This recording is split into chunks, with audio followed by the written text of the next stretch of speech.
ఎక్కడ్రా శివా? ఇక్కడ ఎవరు లేరు సార్. ఏమైనా వదిలిపెట్టారా? ఏం లేదు సార్. ఓకే వచ్చాయి. మన వల్ల బండ్లో అందరి ప్రాణాలు పోయాయి. అవునవును, మనం కాస్త ఎక్కువ చేసినట్టున్నాం. ఒకవేళ దొరికిపోయి ఉంటే మనందరం జైల్లో కూర్చోవాల్సి వచ్చేది. మీరు వెళ్ళిపోండి. చెట్టు నరికింది నేనే అని చెప్పి జైలుకు పోతా. శివ, అబ్బా, తర్వాత ఏం జరుగుతుందో ఆలోచించకుండా ఏదేదో వాగుతున్నారు.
నా దగ్గరకు వస్తే చంపుతా. నాకేం భయం లేదు, నేను ఎవరికి భయపడ్ను. ఏంట్రా మళ్ళీ కలా కర్మ. రే సుందరం, భయపడకరా. గులుగునికి కోనుగొస్తే అంత మంచి జరుగుతుంది. గులిగునికి అంత శక్తి ఉందా? మరి మన ఊరిని కాపాడేది గులిగే కదా. ఊరుకోండ్రా, పోలీసులు ఇక్కడే ఉన్నారు.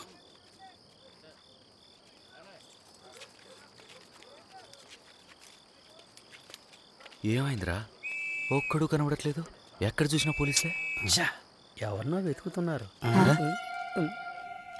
మీతో కలిసినప్పటి నుంచి ఏదేదో చేయాల్సి వస్తుంది. రే శివ, అక్కడ ఉందిరా.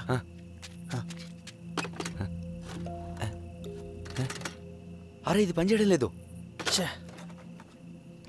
అయ్యా నేను శివని.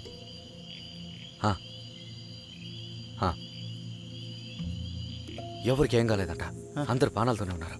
బతికిపోయాను. అయ్యగారు చెప్పేదాకా అందరం అడవిలోనే ఉన్నారంట. బతికిపోయావరా? నేను వెళ్ళి అమ్మేలా ఉందో చూసొస్తా. పోలీసులు ఉంటారా శివ? పోలీసు వస్తే సిగ్నల్ ఇరా. ఎవరికి? నీకా పోలీసులకా? నువ్వు ఇంటికి పోయి తుపాకి మంది తీసుకురా. వేట కావాలిగా. బులా పద్మకి కిరాణాకి వెళ్ళి సరుకులు తీసుకో. డబ్బులు తర్వాత ఇద్దాం. నువ్వు కూడా రా. లోపలికి వెళ్ళి ఏం కావాలో తీసుకురా. సరే.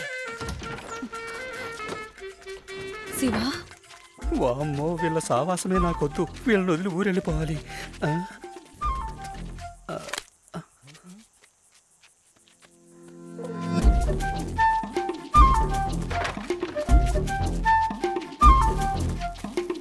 చేపల పులుసు చేయలేదా? చాలు. వీడు చేసిన పనికి నాకు ఆకలేయడం లేదు. చేపల పులుసు అండి. నీకు పులుసు లేకపోతే ముద్ద దిగదు కదా. మళ్ళీ వచ్చినప్పుడు చేయి. మళ్ళీ వెళ్ళిపోతావా? కొద్ది రోజులే కదా, ఓపిక పట్టావు.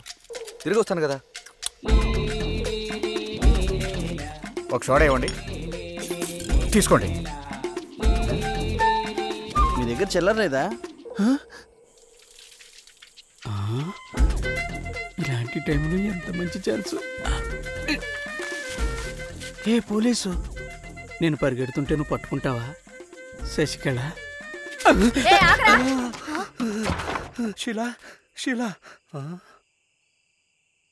మీరు నిదానంగా తినండి, నేను బయటే ఉంటాను. అన్నం తినేసేలండి. నన్ను వదిలేంట్రా, ఎంతకన్నా పరిగెత్తడం నా వల్ల కాదు. పోలీసులు వస్తుంటే తిండా కూర్చుంటా, పరిగెత్తరా. అమ్మ ఈసారి చేపల పులుసు మాత్రం మర్చిపోకు. అట్టించండి.